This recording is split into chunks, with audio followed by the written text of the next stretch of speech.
Dathan Ritzenhein here, head of 2025 Boston Marathon, coaching the two-time defending champion. Yeah. So how are you feeling about Hellen going into Monday? That's exciting to hear. She's looking great. Today was actually the first time that I had seen her in person in 3 months. So, I talk to her each week, and she sends me the videos, and I see the splits. But until you see the person, you still gotta, you still wonder always. And I don't know, she looks as good as ever. I don't think the GPS watch was lying. So I'm feeling good going into it. She has that pressure, maybe being the two-time defending champion, but she came back last year. I think there was more pressure as the defending, and really a lot going on the line to make that Kenyan Olympic selection. So she's coming in, wanting to kind of, I guess it's been 28 years or something like that since there's been a 3 times in a row.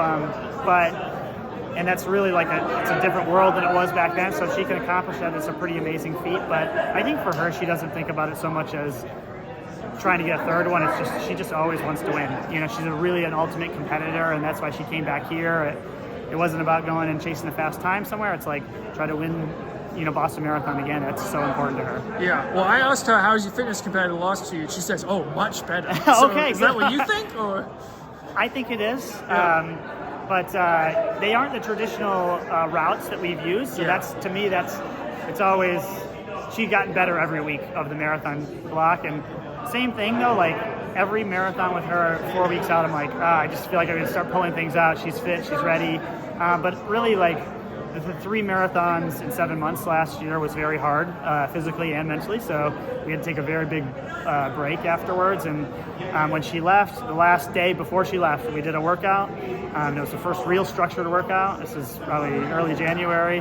And I paced her, and I could have dropped her that day. 8 times a mile, and it was nothing impressive. But it kind of seemed to jumpstart the system a little bit.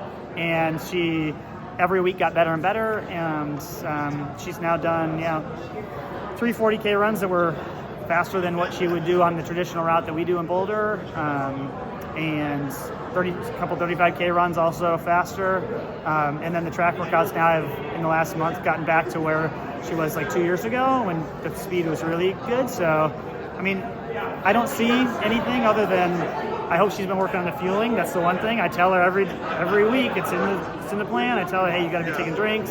Remind her a lot. And even this morning I was like, you been drinking much? She said, oh yes. So I'm trusting that she's been working on the fueling, because that's the one thing from her first marathon we know that it just means so much to have that. And so, but she learned that lesson really hard the first one. So I don't think that's ever going to leave her mind. Yeah. What are the challenges of coaching long distance? The good thing is for Hellen, she never asks a question.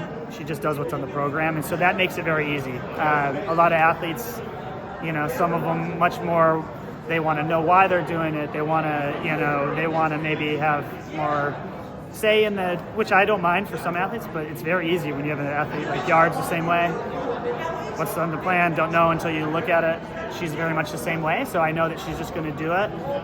The challenge, I would say, is that I know she will always go faster than what I put on the program, and so sometimes we have to change things based on how fast she went, and so we react to those things a little bit. But I kind of know now after 3 years with her what it's going to look like, and I've been able to pull those back easily, and so.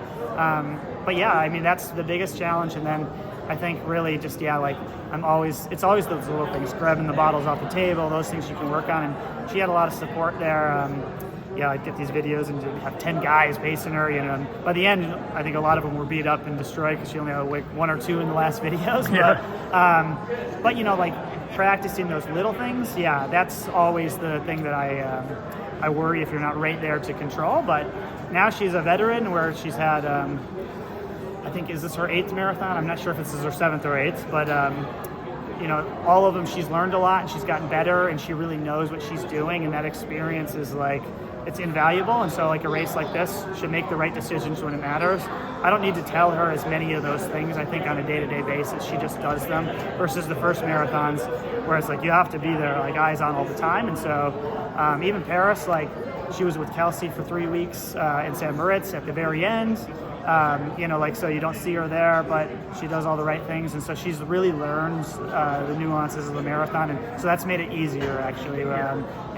But I will say, she wasn't supposed to be gone for 3 months. She just kept kicking it down the road, and to the point where I was like, okay, I understand you want to fly right in, and so she. Why did she go to Kenya this time?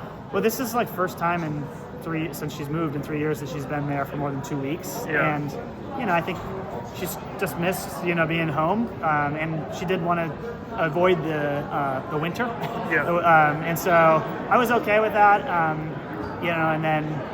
But I was worried because like initially she had she wasn't in as good a shape as when she left as we'd hoped. But then she started getting in good enough shape that I didn't have any worries. Like, I wanted our same people to be working on her treatment-wise, but her body, she had no real problems at all during the marathon build-up, and so we felt good that she was going to come in and not have any injuries, and so. But yeah, I think it was mostly just wanting to be away from the winter, but then just really. Like I say, last year, 7 months, 3 marathons was very hard, and I think she needed like the mental reset too. But her, her husband and daughter stayed in Boulder because she had school, and that was hard. But I think she's kind of got that out of the system. Hopefully, much shorter trips from here on out. Yeah, and the weather's looking pretty good on Monday. Like, any desire for her to get the course record, or just focus on the win like usual? I don't care. I'm sure she probably cares, but like we know she's hard to beat at the end. So I don't know. I don't think we'll try anything different. But if others just to decide to try, I think she's prepared for anything. I think it's going to take a lot to run the legs off of Hellen. So, but we'll see if they do. All right, should be a fun one. Thanks Dathan. Yep.